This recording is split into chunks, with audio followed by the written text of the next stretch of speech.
बिस्मिल्लाहिर्रहमानिर्रहीम। अस्सलाम वालेकुम व्यूअर्स, उम्मीद करती हूँ आप सब खैरियत से होंगे। आपको अपने चैनल मिस हिना में वेलकम कहती हूँ। तो क्लास हम लोग का class 10 maths and text book board chapter number 21 partial fraction continue है, जिसकी आज हम एक्सरसाइज 21.1 का क्वेश्चन नंबर 2 स्टार्ट करने जा रहे हैं। तो चलिए फिर स्टार्ट करते हैं क्वेश्चन नंबर 2 जी। एक्सरसाइज 21.1 है, केस नंबर 1 है हमारा, when denominator consist of different linear factors. इसके बारे में ऑलरेडी आपको डिस्कस किया जा चुका है मेरी फर्स्ट वीडियो में। जिन लोगों ने अभी तक नहीं देखी है तो वो मेरी फर्स्ट वीडियो को ज़रूर देखें, उसमें मैंने सारे केसेस को डिस्कस किया है। तो इस एक्सरसाइज में हम केस नंबर 1 को डिस्कस करने जा रहे हैं। अब देखिए यहाँ पर लिखा हुआ है reduce the following into partial fraction. तो पार्शियल फ्रैक्शन ऑलरेडी आप लोग जानते हैं क्या होता है पार्शियल फ्रैक्शन, ठीक है। तो हमने इसको पार्शियल फ्रैक्शन में जो है वो रिजॉल्व करना है। लेकिन तो क्लास अब उसके लिए सबसे पहला काम हम ये करते हैं कि जब आपके सामने क्वेश्चन आता है तो आप उस क्वेश्चन को ज़रा गौर से देखा करें कि क्या ये प्रॉपर रैशनल फ्रैक्शन है। प्रॉपर रैशनल फ्रैक्शन से मुराद ये कि इसकी न्यूमिनेटर की जो वेरिएबल की हाईएस्ट पावर है वो डिनोमिनेटर की हाईएस्ट पावर से लेस होनी चाहिए, यानी कम होनी चाहिए। अगर न्यूमिनेटर में वेरिएबल की पावर डिनोमिनेटर की वेरिएबल की पावर से कम है तो इसका मतलब वो हमारा प्रॉपर फ्रैक्शन है। तो अभी आप देख सकते हैं कि ये प्रॉपर फ्रैक्शन है, क्योंकि यहाँ वेरिएबल की यानी कि एक्स की हाईएस्ट पावर जो है वो 1 है, जबकि डिनोमिनेटर में 2 है। तो इसका मतलब ये क्या है, प्रॉपर फ्रैक्शन है। चले एक चीज़ तो आपने चेक कर ली कि ये प्रॉपर फ्रैक्शन है, ठीक है। और दूसरी चीज आप लोगों को ये भी चेक करनी है कि डिनोमिनेटर में जो हमारी जो वैल्यूज जो लिखी हो, जो भी वो फैक्टर्स की फॉर्म में हो। ये फैक्टर्स की फॉर्म में नहीं है, ये सिंपलेस्ट फॉर्म में है। तो हमने इसको पहले फैक्टर्स की फॉर्म में कन्वर्ट करना है, ठीक है। फैक्टर फॉर्म बनानी है, उसके बाद ही हम इसको कन्वर्ट कर सकेंगे पार्शियल फ्रैक्शन में। जी, तो सबसे पहला काम हम ये कर लेते हैं कि इनको फैक्टर बना लेते हैं। तो नीचे देखिएगा डिनोमिनेटर में, अच्छा अब न्यूमिनेटर में कुछ भी लिखा हो इससे आपको कोई फर्क नहीं पड़ता। आपका जो सारा कंसंट्रेशन है वो किस पे होना चाहिए, सिर्फ और सिर्फ डिनोमिनेटर में। तो हम इसको कन्वर्ट करने जा रहे हैं फैक्टर्स में। तो देखिए यहाँ पर मिडिल टर्म ब्रेक हम कर सकते हैं किस तरीके से। लास्ट नंबर को फर्स्ट नंबर के फर्स्ट वेरिएबल के कोएफिशिएंट से पहले मल्टीप्लाई करेंगे, यानी 3 मल्टीप्लाई होगा 1 से, तो ये हो जाएगा 3 1 जा 3। अब मुझे मिडिल टर्म को इस तरीके से ब्रेक करना है उन दो नंबर्स में कि अगर उनको मल्टीप्लाई किया जाए तो मुझे 3 मिल जाए, और अगर उनको माइनस किया जाए तो मुझे 2 मिल जाए। माइनस और प्लस का कॉन्सेप्ट आपको पहले ही दिया जा चुका है कि कहाँ आपने माइनस करना है और कहाँ आपने प्लस करना है। यहाँ पर हम माइनस करेंगे, क्यों? क्योंकि लास्ट नंबर से पहले माइनस साइन लगा हुआ है। इस साइन को देखते हुए आपने डिसीजन लेना है। अगर लास्ट नंबर से पहले प्लस साइन है तो हम उन 2 नंबर्स को प्लस करेंगे, ऐड करेंगे, और अगर लास्ट नंबर से पहले माइनस साइन है तो जो 2 नंबर हम ब्रेक करने जा रहे हैं उन्हें हम सब्ट्रैक्ट करेंगे। तो यहाँ पर हम सब्ट्रैक्ट करेंगे क्योंकि यहाँ पर माइनस साइन है। तो देख लीजिएगा,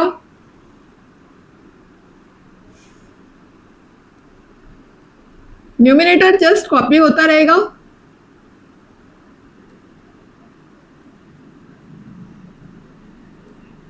जी, अब देखिए 3 है और मुझे मल्टीप्लाई ऐसे नंबर से करना है कि 3 आ जाए। तो 3 1 जा 3 अगर हम करते हैं तो 3 और 1 मेरे 2 फैक्टर मुझे मिल गए। 3 1 जा 3 भी हो जाएगा, और अगर मैं 3 में से 1 को माइनस करूंगी तो मुझे 2 भी मिल जाएगा, ठीक है। माइनस ही करना है यहाँ पर।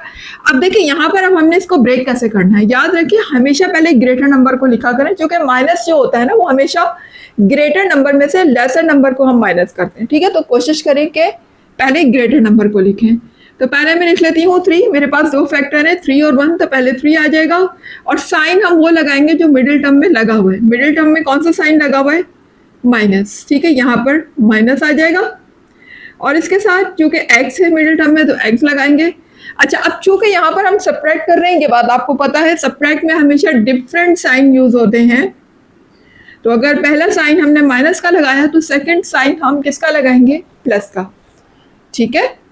फर्स्ट साइन तो देखिए ऊपर देख के लगाया जाता है ना, ऊपर माइनस है तो हमने माइनस लगा दिया, प्लस है तो प्लस लगा देंगे, और सेकंड साइन हम इसको देखकर लगाते हैं। अगर हम ये साइन पहले माइनस का लगा चुके हैं तो सेकंड साइन हम प्लस का लगाएंगे, और अगर हम फर्स्ट साइन प्लस का लगा चुके हैं तो सेकंड साइन हम माइनस का लगाएंगे, ठीक है। सेकेंड नंबर मेरा हो जाएगा x, यानी कि 3 1 सा 3 हो जाएगा, तो 1 हम नहीं लगाते, ये बात पता है। अच्छा, ये मैंने मिडिल टर्म ब्रेक कर ली है। अब क्या करना है मुझे, अब मुझे दो दो करके यहाँ से कॉमन लेने हैं। आपको पता है नेक्स्ट स्टेप हम क्या करते हैं,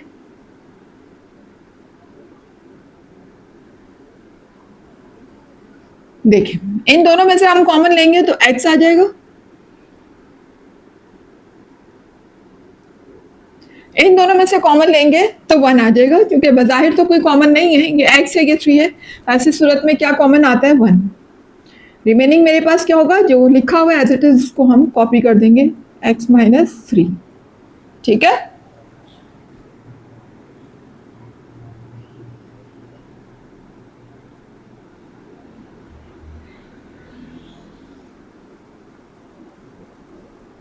जी तो क्लास अब आप देख सकते हैं x minus three again common आ जाएगा, और रिमेनिंग मेरे पास क्या होगा, जब x माइनस 3 बाहर आ गया तो यहाँ x है, यहाँ से भी x माइनस 3 को हमने बाहर ले लिया कॉमन, तो अब यहाँ पर प्लस 1 रिमेनिंग, ठीक है जी। तो क्लास अब हमने क्या करना है, अब हमने ये करना है कि हमने इसको सपोज करना है, अब ऊपर न्यूमिनेटर में जो भी है उससे हमें कोई इशू नहीं है, जो मर्जी लिखा हो, हमारा काम सिर्फ और सिर्फ किससे है, डिनोमिनेटर से।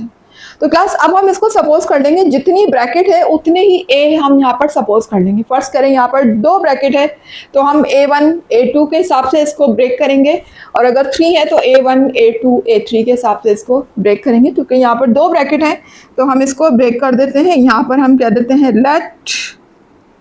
लेट लिखिएगा, चूंकि हम खुद सपोजिशन ही कर रहे हैं, ये हो जाएगा 4x minus 4 upon x minus 3 x plus 1, ठीक है, इक्वल टू, अब यहां पर देखिए 2 ब्रैकेट है ना, तो मैंने फर्स्ट जो मैंने सपोज करना है वो A1 सपोज करना है फर्स्ट ब्रैकेट के लिए, ये हो जाएगा A1,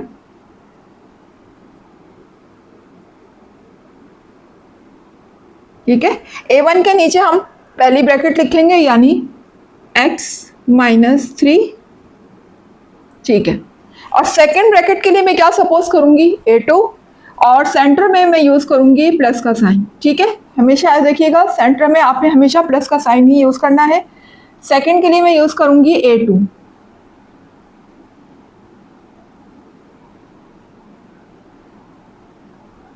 जी A2 के नीचे हमारी सेकेंड ब्रैकेट आ जाएगी जो कि है x प्लस 1, ठीक है। ये इस तरीके से हमने सपोज कर लिया। बेसिकली यहाँ पर हमें A1 और A2 फाइंड करना है, तो इसके लिए हम क्या करेंगे, यहाँ पर एलसीएम ले लेंगे। दोनों ब्रैकेट में जो दोनों यहाँ पर फैक्टर मैंने लिए हैं, ये दोनों ब्रैकेट नीचे जो आई हैं, इनका हम एलसीएम लेंगे, और आपको पता है एलसीएम हमेशा डिनोमिनेटर का आता है, तो यहाँ पर हम दोनों ही ब्रैकेट एलसीएम में ले लेंगे।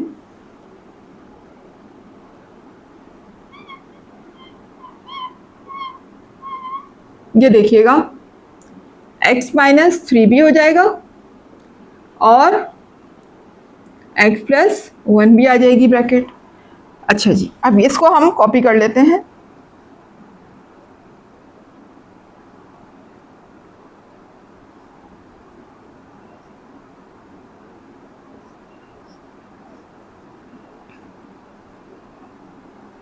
जी अब देखिएगा यहाँ पर हमने करना क्या होता है, एलसीएम लेना सीखें क्लास। देखिए यहाँ पर अब ये टेबल नहीं है कि हम इसको टेबल को इतना पढ़ेंगे कि ये आ जाए तो हम उसको ऊपर न्यूमिनेटर से मल्टीप्लाई कर दें, जैसे कि नॉर्मली हम करते हैं जब हम नंबर का एलसीएम ले रहे हो। लेकिन यहाँ पर क्या है, ब्रैकेट है, यहाँ पर आप कैंसिलेशन के तरीके से करेंगे, ठीक है ना। देखिए अब A1 के नीचे क्या लिखा हुआ है, x माइनस 3, तो x माइनस 3 से हम क्या करेंगे, जो हमने एलसीएम लिया है x माइनस 3 से x माइनस 3 को हम कर देंगे कैंसिल।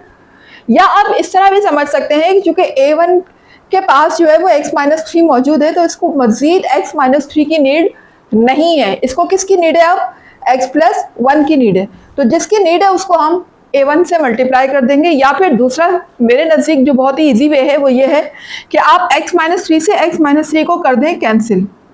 कहाँ कैंसिल करेंगे? अपने माइंड में, बोर्ड पे नहीं कर दीजिएगा, ठीक है ना, या अपनी कॉपी में नहीं कर दीजिएगा कैंसिल, सिर्फ और सिर्फ आपने अपने माइंड में कैंसिल करना है। आप ये सपोज करें कि x-3 से x-3 क्या हो चुका है? कैंसिल हो चुका है। अब बचा क्या? x+1, जो यहाँ रिमेनिंग होगा वो किससे मल्टीप्लाई हो जाएगा? a1 से। तो a1 से हम मल्टीप्लाई कर देंगे किसको? x+1 को, ठीक है। और यहाँ देखिएगा सेम इसी तरह से यहाँ भी देख लीजिए आप, a2 के पास क्या मौजूद है? x+1 मौजूद है। तो x+1 की इसको नीड नहीं है, इसको नीड किसकी है? x-3 की। या आप दूसरे लफ्जों में ये भी कह सकते हैं कि x+1 से x+1 हमने क्या कर दिया? कैंसिल कर दिया। कहाँ? अपने माइंड में, ठीक है। अपने माइंड में हमने सोच लिया कि ये कैंसिल हो गए x+1 से x+1। अब रिमेनिंग क्या है मेरे पास? x-3। जो रिमेनिंग है वो किससे मल्टीप्लाई हो जाएगा? a2 से।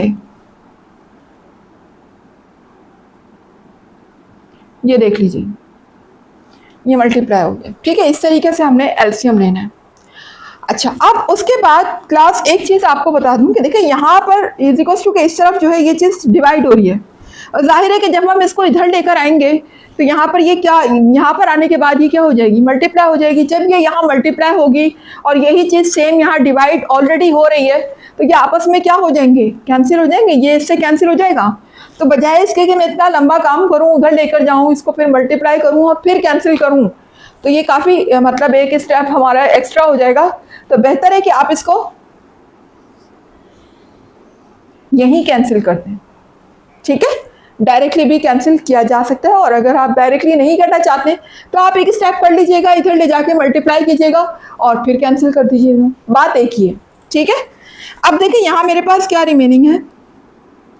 4x-4 is equals to a1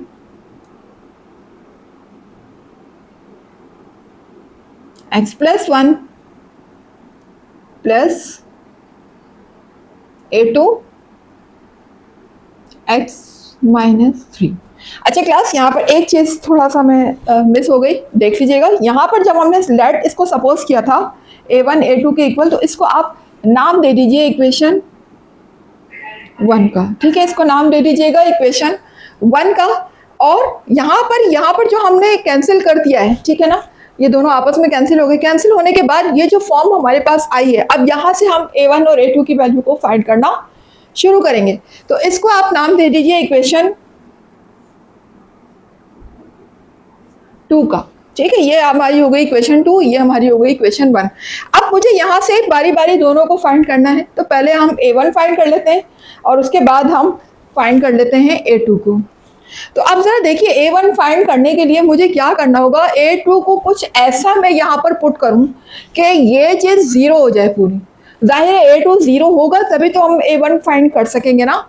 तो a2 को ज़ीरो करने के लिए यहाँ देखिएगा x के साथ -3 लिखा हुआ है। अगर मैं यहाँ पर x की प्लेस में +3 लगा दूँ तो उससे होगा क्या कि +3 -3 आपस में कैंसिल हो जाएंगे। कैंसिल हो जाएंगे तो ये पूरी ब्रैकेट क्या हो जाएगी? ज़ीरो हो जाएगी। और ज़ीरो किसी भी नंबर से जब मल्टीप्लाई होता है तो उसको क्या कर देता है? पूरे को ज़ीरो कर देता है। तो जब ये पूरी चीज़ ज़ीरो हो जाएगी तो a2 क्या हो जाएगा? रिमूव हो जाएगा, फिनिश हो जाएगा। सिर्फ हमारे पास क्या बचेगा? a1। और a1 जब बचेगा तो हम इजीली a1 की वैल्यू फाइंड कर सकेंगे, ठीक है। तो हमने क्या करना है, यहाँ पर a2 को ख़त्म करने के लिए, रिमूव करने के लिए x की वैल्यू को मैं क्या पुट करूँगी? +3। तो लिख दीजिएगा put x is equal to 3 in equation 2 on both side, ठीक है ना। बोथ साइड, दोनों तरफ हम कर रहे हैं ना, यहां भी पुट करेंगे और यहां भी पुट करेंगे जी। तो क्लास अब हम जहां जहां x है वहां क्या पुट कर देंगे? 3। तो कर देते हैं फिर, x की प्लेस में 3 आ जाएगा, -4, ठीक है। सेम इसी तरह से यहाँ भी देख लीजिएगा, a1 लिखा, x की प्लेस में हमने क्या पुट करना है? 3, प्लस 1। सेम इसी तरह से यहाँ भी देख लीजिए, x की प्लेस में हम 3 पुट कर देंगे, आगे लिखा हुआ है -3। अब देखिए यहाँ पर होगा क्या, ये +3 है, ये -3 है, ये आपस में कैंसिल हो गए, ये क्या हो गया, 0 हो गया। ठीक है, और यहाँ देखें ये 3 प्लस का है, 4 माइनस का है, डिफरेंट साइन है, अपोजिट साइन है, तो यहाँ पर सब्ट्रैक्शन होगी। आपको पता है अपोजिट साइन में क्या करते हैं, हम सब्ट्रैक्ट करते हैं। 4 में से 3 को माइनस करेंगे तो हमारा रिमेनिंग होगा 1, और 1 के साथ आ जाएगा माइनस साइन। क्यों? क्योंकि ग्रेटर नंबर के साथ साइन माइनस का लगा हुआ है, तो जाहिर है जो नंबर बचेगा, जो रिमेनिंग होगा, उसके साथ भी माइनस साइन आएगा। यहाँ देखिएगा A1, 3 + 1 मेरा हो जाएगा 4। यहाँ देखिएगा A2, और 3 से 3 चूंकि कैंसिल हो चुका है, तो अब A2 किससे मल्टीप्लाई हो रहा है, 0 से। ठीक है, देखिएगा यहाँ पर 4 को जब हम 1 से मल्टीप्लाई करेंगे तो 4 बनता 4, और साथ में लगा हुआ है माइनस साइन। यहाँ क्या हो जाएगा, 4A1, और ये पूरी चीज क्या हो चुकी है, 0 हो चुकी है ना। A2 जब 0 से मल्टीप्लाई होगा तो 0 हो जाएगा, तो यहाँ पर +0 लिखने की हमें जरूरत ही नहीं है। जब एक 0 की कोई हैसियत ही नहीं होती तो हमें यहाँ +0 लिख के क्या करना, आपको अब लिखने की कोई ज़रूरत नहीं है, क्योंकि ये पूरी टर्म क्या हो चुकी है, 0 हो चुकी है। इस तरह से हमने A2 को क्या कर दिया है, रिमूव कर दिया है, ख़त्म कर दिया है, फिनिश कर दिया है। ठीक है सर, हमारे पास क्या बचा है, अब A1 बचा है, तो यहाँ से हम A1 की वैल्यू फाइंड कर लेते हैं। तो देखिएगा 4 यहाँ पर क्या हो रहा है, मल्टीप्लाई हो रहा है, यहाँ शिफ्ट करेंगे तो क्या हो जाएगा, डिवाइड हो जाएगा। ये देखें 4 को मैंने यहाँ शिफ्ट किया तो ये -4 से डिवाइड हो गया। यहाँ पर मेरे पास रह गया सिर्फ A1, 4 से 4 कैंसिल हो जाएगा, यहाँ आ जाएगा 1। ठीक है, अब A1 की वैल्यू मुझे क्या मिल चुकी है, 1, और साथ में कौन सा साइन लगा हुआ है, माइनस का, तो हम इसके साथ माइनस साइन लगा दें, तो मेरे पास A1 क्या आ चुका है, -1। ठीक है, now we are going to find A2। जी, तो क्लास A1 हम फाइंड कर चुके हैं, जो कि आ रहा है -1। Now we are going to find A2। तो A2 फाइंड करने के लिए अब हमें क्या करना होगा, जिस तरीके से A1 फाइंड करने के लिए हमने A2 को रिमूव किया था, इसी तरीके से A2 को फाइंड करने के लिए अब हमें क्या रिमूव करना होगा, A1 को रिमूव करना होगा। तो A1 को रिमूव करने के लिए x के प्लेस में मैं यहाँ पर ऐसी वैल्यू को पुट करूंगी जो कि +1 से कैंसिल हो जाए और मुझे यहाँ पर 0 मिल जाए, ताकि जब भी तो 0 जब A1 से मल्टीप्लाई होगा तो इस पूरी टर्म को क्या कर देगा, 0 कर देगा, तो A1 हमारा रिमूव हो जाएगा। इस तरीके से हमें A2 की वैल्यू मिल जाएगी। तो अब देखिए यहाँ पर अगर मैं x की प्लेस में -1 रख देती हूँ, क्योंकि +1 तो लिखा हुआ है, अगर मैं यहाँ पर -1 रख दूँ x की प्लेस में, तो -1 से +1 क्या हो जाएगा, कैंसिल हो जाएगा। कैंसिल हो जाएगा तो ये पूरी ब्रैकेट के अंदर मेरा क्या आ जाएगा, 0 आ जाएगा, और 0 जब A1 से मल्टीप्लाई होगा तो इस पूरी टर्म को क्या कर देगा, 0 कर देगा। ठीक है, तो A1 मेरा यहाँ से रिमूव हो जाएगा। तो हम यहाँ पर पुट कर देते हैं, put x = -1 in equation 2 on both side. तो जहां जहां x है वहां पर अब मैं क्या पुट करने जा रही हूँ, -1।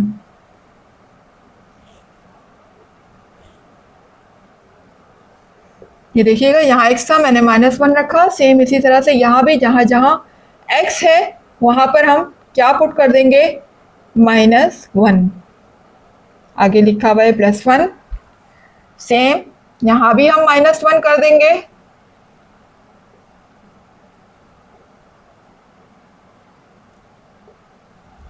जी, अब इससे होगा क्या, देखें ये -1 है, ये +1 है, ये आपस में कैंसिल हो गए, तो यहाँ क्या आ जाएगा, मेरा 0 आ जाएगा। और इसी तरह से यहाँ देखिएगा -1 -4 दोनों के साथ सेम साइन है, ये भी माइनस वो भी माइनस, तो अब क्या होगा, एडिशन होगी, माइनस माइनस प्लस हो जाएगा, लेकिन साइन माइनस का रहेगा। 1 + 4 मेरा हो जाएगा 5, साथ में आ जाएगा माइनस साइन। जी, यहाँ से देखिए -1 से +1 क्या हो चुका है, कैंसिल हो चुका है, तो यहाँ पर अब आ चुका है 0। इसी तरह से यहाँ देखिएगा A2 -1 -3 माइनस माइनस क्या हो गए, प्लस हो गए, दोनों के साथ सेम साइन है, जब प्लस हो गए तो 1 + 3 क्या हो जाएगा 4, और साथ में आ जाएगा माइनस साइन। जी अब देखिए A1 से जब जीरो मल्टीप्लाई होगा तो इस पूरे टर्म को क्या कर देगा, जीरो कर देगा। तो जब ये पूरी टर्म जीरो हो जाएगी तो जीरो लिखने की यहाँ पर जरूरत नहीं है, आप डायरेक्ट क्या लिखेंगे, A2। जी अब देखिए ये दोनों जब मल्टीप्लाई होंगे तो प्लस माइनस माइनस हो जाएगा और 4 5 जा 20 हो जाएगा। 20 के साथ साइन मेरा आ जाएगा माइनस। और यहाँ देखिएगा A1 जो कि रिमूव हो चुका है, जीरो से मल्टीप्लाई हो गया, पूरी टर्म को क्या कर दिया, जीरो कर दिया। मैं डायरेक्ट क्या लिख रही हूँ, A2। A2 मल्टीप्लाई किससे हो रहा है, -4 से, ठीक है। तो -4 A2 हो जाएगा। तो क्लास हमेशा याद रखिएगा कि नंबर को कभी भी वेरिएबल या किसी भी अल्फाबेट के बाद ना लिखा करें, नंबर हमेशा वेरिएबल से पहले आता है। यानी ये -4 आप देख रहे हैं, ये माइनस प्लस आपस में मल्टीप्लाई होके माइनस हो जाएंगे और ये A2 से पहले आ जाएगा इस तरीके से, बीच में इक्वल टू का साइन। तो याद रखिएगा नंबर को हमेशा वेरिएबल से पहले लिखा करें। अच्छा आप देखिए मुझे A2 की वैल्यू चाहिए, तो 4 क्या हो रहा है, इससे मल्टीप्लाई हो रहा है ना, यहाँ आने के बाद डिवाइड हो जाएगा। ये लीजिए मैंने -20 से -4 को डिवाइड कर दिया। अच्छा क्लास एक चीज आपको बता दूं, बाज बच्चे यहाँ पर एक मिस्टेक करते हैं कि मैंने आपसे कहा कि -4 इधर मल्टीप्लाई हो रहा है, इधर आने के बाद डिवाइड हो जाएगा, ठीक है। लेकिन इसका मतलब ये नहीं है कि इसका साइन भी चेंज हो जाएगा, क्योंकि बच्चों के माइंड में ये बात होती है कि इधर माइनस हो रहा है, जब हम इसको इधर शिफ्ट करेंगे तो ये माइनस से प्लस हो जाएगा। नहीं, ऐसा नहीं होगा। यहाँ पर जो हमारी प्रॉपर्टी अप्लाई हो रही है वो किसकी हो रही है, मल्टीप्लाई की। ये यहाँ मल्टीप्लाई हो रहा है तो यहाँ आने के बाद ये डिवाइड होगा। साइन चेंज जब होता है जब यहाँ पर ये A2 से प्लस हो रहा हो, प्लस होगा तो इधर आने के बाद माइनस होगा, या माइनस होगा तो इधर आने के बाद प्लस होगा। यहाँ पर हम माइनस या प्लस की प्रॉपर्टी नहीं बल्कि हम मल्टीप्लाई के लिहाज से देख रहे हैं। क्योंकि ये A से मल्टीप्लाई हो रहा है तो यहाँ आने के बाद डिवाइड होगा, लेकिन इसके साइन पे कोई फर्क नहीं पड़ेगा, ठीक है। तो ये बात बच्चे करते हैं तो मैंने कहा बता दूं बीच में। अब देखिए यहाँ पर क्या होगा, 20 से 4 कैंसिल हो जाएगा और माइनस से माइनस कैंसिल हो गए। 4 के टेबल में यकीनन 20 आता है, 4 1 4, 4 5 20। तो A2 की वैल्यू मुझे मिल चुकी है, वो कितनी आ रही है, 5, ठीक है। आपने देखा A1 और A2 दोनों ही वैल्यू हमारे पास आ चुकी हैं, आपके सामने फाइंड की हमने। अब हमने इन दोनों वैल्यू का क्या करना है, इन दोनों वैल्यू को हमने पुट कर देना है इक्वेशन 1 में। याद रखिएगा क्लास, हमने दो इक्वेशन के नाम दिए हुए, एक 2 है एक 1 है। गलती से भी 2 में नहीं रख दीजिएगा, इसको आपने कहाँ पुट करना है, इक्वेशन 1 में पुट करना है। तो लिख दीजिए put the values of A1 and A2 in equation 1, ठीक है। इक्वेशन 1 ये रही मेरी, इक्वेशन 1 में हम पुट करेंगे। तो लिख लीजिएगा इक्वेशन 1 को,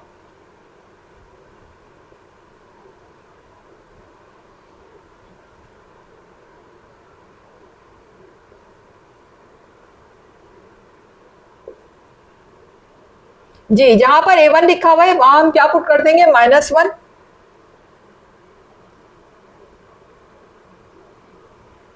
डिनोमिनेटर में आ जाएगा x-3। इसी तरह से जहां पर A2 लिखा हुआ है वहां हम पुट कर देंगे 5।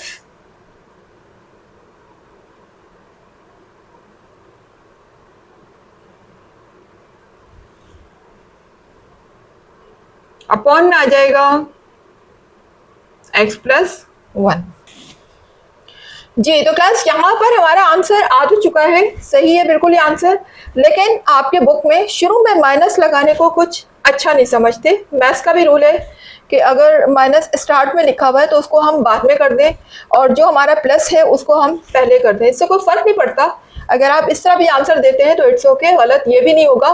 लेकिन बेहतर है कि पहले आप पॉजिटिव को प्रिफेयर करें, उसके बाद आप नेगेटिव लिखें, ठीक है। आपके बुक में भी यही लिखा हुआ है।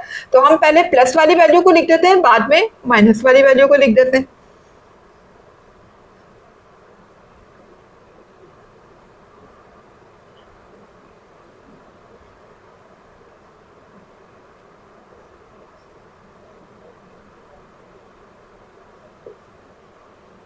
जी पहले मैं लिख देती हूँ 5 अपॉन x प्लस 1, ठीक है, और माइनस वाली वैल्यू को मैं बाद में लिख देती हूँ। अब बाद में लिखेंगे तो देखिए बीच में प्लस साइन आ रहा है, तो क्लास ये माइनस जब बाद में आएगा तो जाहिर है कि ये वाला माइनस इस साइन से क्या हो जाएगा, मल्टीप्लाई हो जाएगा। जब मल्टीप्लाई होगा तो यहाँ पर अब प्लस के बजाय साइन किसका आ जाएगा, माइनस का, फिर प्लस माइनस माइनस होता है।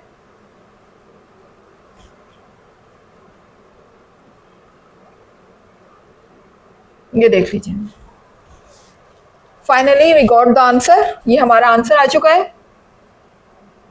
और यहाँ पर मेरा क्वेश्चन नंबर 2 हुआ कंप्लीट।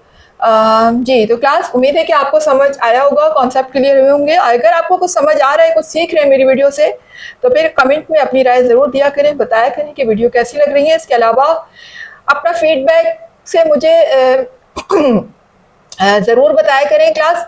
और हाँ, अगर वीडियो अच्छी लग रही है तो वीडियो को लाइक कीजिएगा, चैनल को सब्सक्राइब करके बेल आइकन को ज़रूर हिट कीजिएगा, ताकि हर नई आने वाली वीडियो का नोटिफिकेशन आपको टाइम पर मिलता रहे।